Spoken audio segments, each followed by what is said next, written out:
to acquittals in the Whitmer Kidnapping hoax earlier this year after the defense argued entrapment of their clients.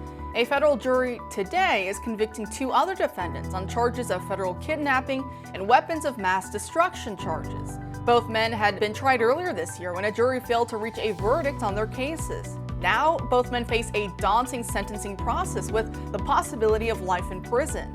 So what happened between the first and second trials? Well, if you read between the lines of mainstream reporting like this piece from USA Today, you'll have your answer at least in part. In that quote, the men were judged by a second, more diverse jury than in the first trial, which ended with no convictions for the government, end quote. Here to help us break all that down is radio host and author Barak Lurie. Thanks so much for having me. It's a fascinating case. One of the interesting things about this, it's not so much about these men. It's about a much larger picture that they wanted to frame.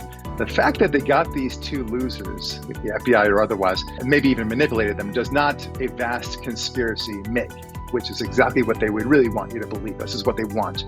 They want to find that unicorn of vast right-wing conspiracy nuts out there who are trying to undermine this country. Now remember that there are far more people on the left who want to overthrow this country, and that's the more serious issue. You got the George Soros and the Bill Ayers crowd.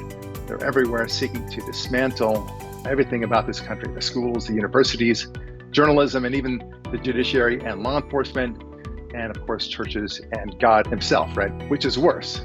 That's what this story was really about. They really wanted this conviction. They needed this conviction, even if it was at very best the tiniest, most minor of convictions compared to everything else that's going on in the country.